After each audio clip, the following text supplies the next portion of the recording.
Hello friends, welcome again to my channel Mantras with Subodh, जहां हम सीखते हैं मंत्रों की शक्तियों के बारे में व विभिन्न सनातनी पूजा पद्धतियों के बारे में। और आज हम बात करेंगे देव उठनी एकादशी या प्रबोधनी के बारे में। देव उठनी एकादशी कार्तिक मास की शुक्ल पक्ष की एकादशी को ही देव उठनी एकादशी या प्रबोधनी कहा गया है। इस दिन भगवान विष्णु अपनी 4 मास की, जिसको चातुर्मास कहते हैं, उस योग निद्रा से जागते हैं या उनको जगाया जाता है। अभी देव उठनी एकादशी की जानकारी से पहले हमें ये जान लेते हैं कि देव शयनी एकादशी क्या है, क्यों देव सोए थे, क्यों उन्हें 4 महीने के बाद हमें जगाते हैं ताकि वो हमारे संसार में आके इस संसार का कल्याण कर सके। देव शयनी एकादशी जो इस साल 17 जुलाई 2024 को आई थी, उस दिन देव 4 मार्च के लिए योग निद्रा में गए थे। उसके जस्ट बाद ही श्रावण मत स्टार्ट हो जाता है, जिसमें कहा गया है कि भगवान विष्णु के शयन के बाद भगवान शिव ही को संसार के पालन पोषण की जिम्मेदारी दी जाती है। अब मैं आपको बताना चाहता हूँ कि देव शयनी एकादशी क्यों आई हमारे जीवन में। भागवत पुराण के अनुसार एक राजा बलि होते थे जो भगवान प्रहलाद जी के पौत्र थे। राजा बलि एक वैरोचन साम्राज्य के राजा हुआ करते थे। वो अपनी दानशीलता और न्यायप्रियता के लिए बहुत ही मशहूर थे। एक बार भगवान विष्णु जी ने उनके परीक्षा लेने के लिए वामन अवतार का रूप धारण करके उनके पास कुछ मांगने के लिए चले आए।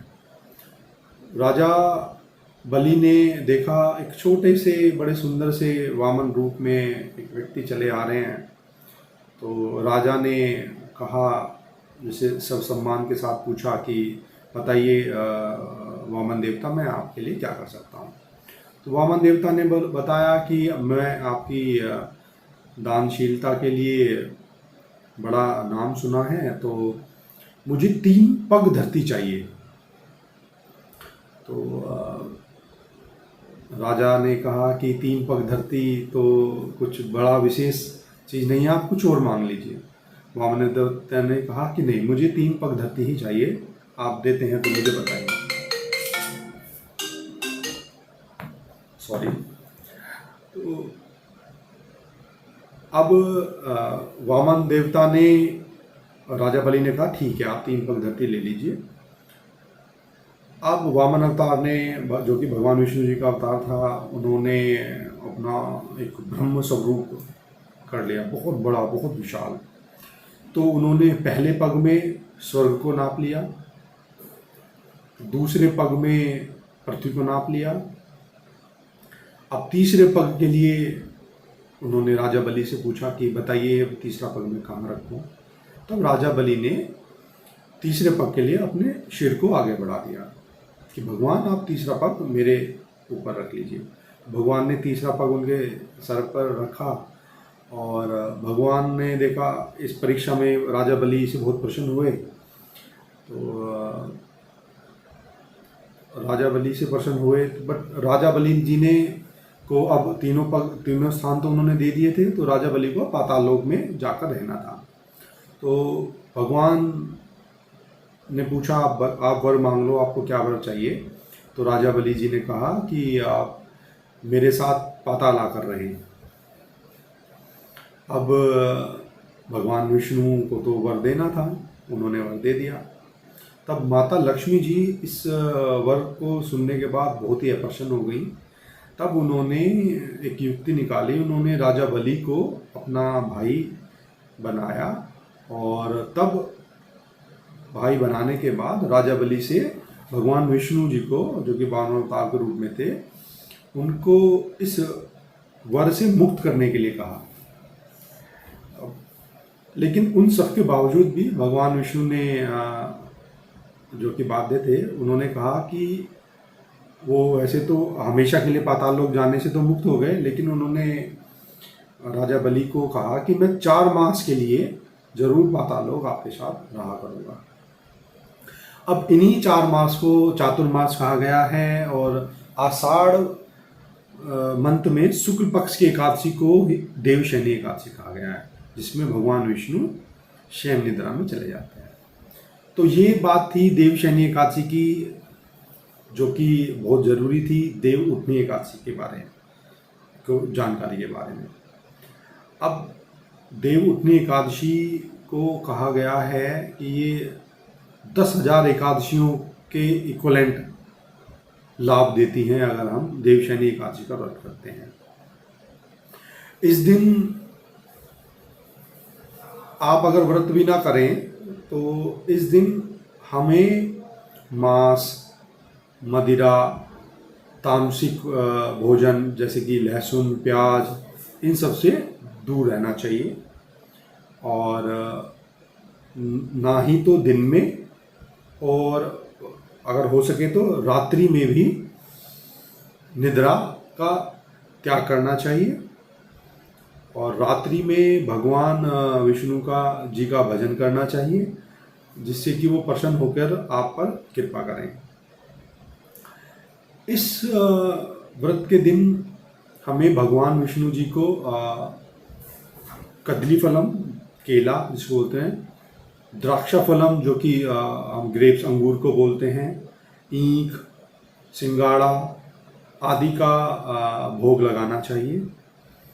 और इस दिन हमें ब्रह्मचर्य का पालन करना चाहिए, जो कि विशिष्ट रूप से बताया गया है। और इसके साथ ही इस दिन तुलसी जी का विवाह भी संपूर्ण हुआ था, तो इस दिन हमें माता तुलसी जी को भी लाल चुंदड़ी का भेंट करना चाहिए। उसके बाद उन्हें एक पीले धागे में 11 गांठ बनाकर तुलसी माँ को ऊपर समर्पित करना चाहिए। माँ को कच्चे दूध का भोग लगाया जाता है, और उसके बाद एक घी का दीपक माँ के समक्ष प्रस्तुत किया जाता है। तो इस दिन देव उठनी एकादशी और तुलसी माँ दोनों का ही हमें पूजा प्रार्थना करनी चाहिए। इससे कहते हैं, इस व्रत को करने के लाभ क्या हैं। इस व्रत को करने से मनुष्य संसार में श्रेष्ठ भोगों का उपभोग करता है, और उसके उपभोग करने के बाद वो वैकुंठ धाम के लिए गमन करता है। ये विष्णु पुराण में आपको इसकी जानकारी मिल जाएगी। हालांकि इसकी जानकारी आपको नारद पुराण में भी मिल जाएगी। तो ये थी आज देवउठनी एकादशी और देवशयनी एकादशी के विषय में जानकारी। और आज हम इस ब्लॉग का समापन करते हैं भगवान विष्णु जी के एक बहुत ही अच्छे मंत्र के साथ। अगर आपको कंठस्थ है तो मेरे साथ स्मरण कीजिएगा। हालांकि आप कोई और दूसरा भी जो मंत्र है वो आप उसको उच्चारण कर सकते हैं। तो जो मैं मंत्र गाने जा रहा हूँ वो है शांताकारं भुजंग शयनं पद्मनाभं सुरेशं विश्वाधारं गगन सदृश्यं मेघवर्णं शुभांगं लक्ष्मीकान्तं कमलनयनं योगी विद्यानगम्यं वंदे विष्णु भवभयहरं सर्वलोकनाथं सर्वलोकनाथं सर्वलोकनाथं। आप चाहें तो विष्णु जी के दूसरे और मंत्र हैं, जैसे कि हरे रामा हरे कृष्णा या श्री कृष्ण गोविंद हरे मुरारी, हे नाथ नारायण वासुदेव। इस मंत्र के साथ, जिस भी मंत्र को आप जानते हैं, आपको अच्छे से कंठस्थ है, उसके साथ भगवान का भजन करना चाहिए रात्रि को। और इस दिन ये देवउठनी एकादशी 12 नवंबर 2024 को मनाई जाएगी। मैं आशा करता हूँ आप मेरी दी हुई जानकारी से संतुष्ट होंगे, और किसी तरह की त्रुटि कुछ आपको मिलती है तो कृपा करके मुझे कमेंट सेक्शन में या मुझे डायरेक्ट भी आप मैसेज कर सकते हैं। और अगर इस तरह की भविष्य में और जानकारियाँ आपको चाहिए, हमारे सनातन धर्म से रिलेटेड पूजा पद्धतियों के बारे में, मंत्रों की ताकतों के बारे में आपको आगे जानकारियाँ चाहिए, तो कृपया करके मेरे चैनल को लाइक, सब्सक्राइब और शेयर कीजिए। जय श्री कृष्ण।